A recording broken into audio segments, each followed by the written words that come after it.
कंसबध सह जन्माष्टमी नीति पड़ा चपनिका। लवणीखिया नीति पर मथुरा पहुंची कंसासुर को मारिले श्रीकृष्ण। श्रीक्षेत्र में जन्माष्टमी नीति देखि श्रद्धालु विभोर। जन्माष्टमी ठारू कंसबध पर्यंत समस्त प्रस्ताव विधि अनुसार श्रीमंदिर में चलित वर्ष पालित होइछि।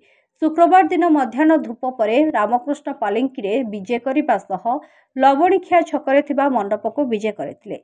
सेठारे हावोई परिवार महिला हाथरू लवणी खाइबा परे मरीचिकुट छकरे होइतिला मल्ल योद्धा नीति। श्रीमंदिर सम्मुख में प्रबल प्रतापी कंस को वध करने सह कृष्ण लीलाक्रमे शेष होइछि। महाप्रभुंकर एही दिव्य लीला रे 8 शाही आखड़ा पक्षरु सहयोग करा जायतिला।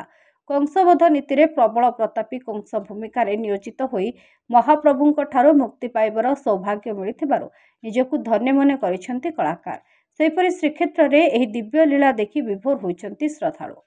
वर्तमान आधुनिक जुगरे पौराणिक दिव्यलीला दर्शन आध्यात्मिक और आदि भौतिक मुक्ति पाइबार रास्ता बोली कहिसेंती गवेषक और जगन्नाथ प्रेमी। सर्वविदित भावे समस्ते जानती देवकी जन्म दियंती यशोदा रानी पालन करती।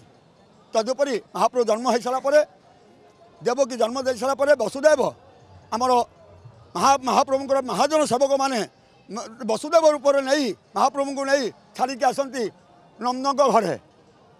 ता परदिन स्वयं भितरच महापात्र नंद राजा होई निजे गाई को तार क्षीर दहन करी से महाप्रभु को हाथ में खुआई दियंती। तापर अघा बोका सकटा केकेसी बिंबासुर प्रलम्बा काली दलन इत्यादि इत्यादि समस्त नीति हो सारा पर आसी जाए भाद्र मास शुक्ल पक्ष दशमी तिथि। ये दशमी तिथि मध्याह्न धूप सरला पर रामकृष्ण दक्षिण घर सिंहासन को विजय हे।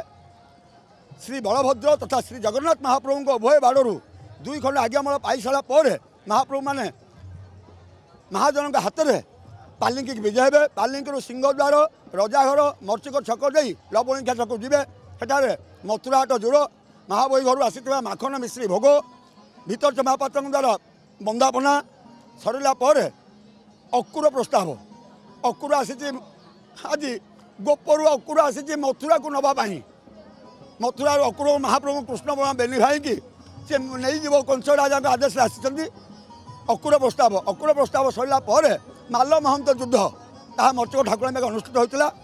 तापर कुबुजा प्रस्ताव जहाँकि कुबुजा पान आनी भीतर महापात्र पान भोग कले कंस राजा आसा पर महाप्रभु देखी मोहित हे मोहित होगा बद्ध नीति सर भोग बंदापना सरले आज नीति समापन है। महाप्रभु का आशीर्वाद आम भाग्य अच्छी प्रभु सेवार आम नियोजित हो पारिक कौन कर प्रभु से कम से महाप्रभु को होती क्षमा प्रार्थना भाई आम करूँ ना महाप्रभु मन भर कहीपर आक्टिंगटा कह कि नहीं।